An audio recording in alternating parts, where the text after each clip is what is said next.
Hey guys! Welcome back to our channel. Madaling araw ng Sabado ay sinamahan ko si Mrs. dito sa Malolos Sports Convention Center.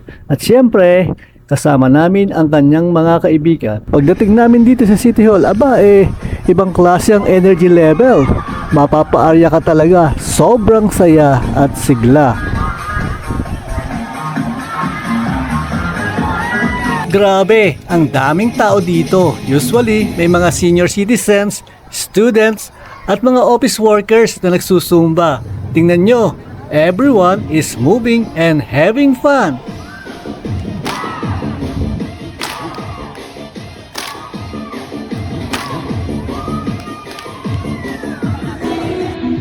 Pero teka, nasaan si Mami Jem dito? Ayun, kumikembot na ang lola nyo. Ang saya ng vibes dito, kahit maaga pa, ang taas ng energy level ng lahat. Perfect ito para ma-jumpstart ang day nyo.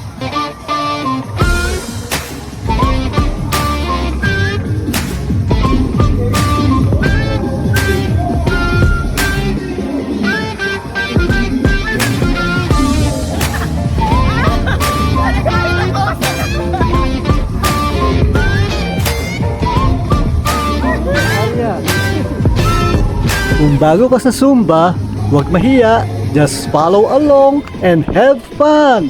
Ang importante, enjoy and sweat it out. Plano ko ay mag-jogging pero sa sobrang haba, 1 kilometer ang perimeter nitong property kaya eto, nauwi ako sa walking. Tara Aryada, Papustan, Fam, kain, biyahe, musika, yan ang aming jam.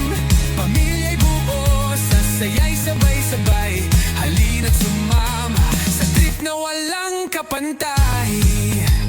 Salamat sa Diyos, kami laging may gabay. After ng Zumba, syempre pagod. Kahit 6 AM pa lang, ang dami nang nagtitinda dito. May prutas, pansit, spaghetti, kakanin, at syempre, may champurado. Kano champurado? Ay, si ate. Camera shy. Ang saya dito, guys. Zumba, tapos may food trip pa. Parang combo package, di ba? Ito nga pala ang kanilang amphitheater.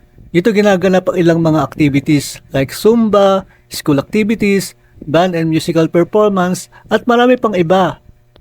Fun fact guys, ang Malolos City Hall area ay hindi lang pang government work. It's also a community hub, pwedeng maglaro ang inyong mga anak, at syempre, family bonding. May morning routine like Zumba, help the local stay fit and connected, syempre. Paano guys? After Zumba at jogging, walking pala. Pupunta naman daw kami sa Giginto para kumain ng authentic Loming Batangas. Yehey! Eto nga guys, at dumating na kami dito sa Liam's Lomi House ng Giginto, Bulacan. Iba na ang ngiti ng ating mga Zumba girls. Wow, mukhang masarap ang lomi dito sa Liam's Lomi House sa Giginto. Sabi ni Paring Anton, the best. Kaya thumbs up. Kaya nga eto ang sigaw nila. Tara!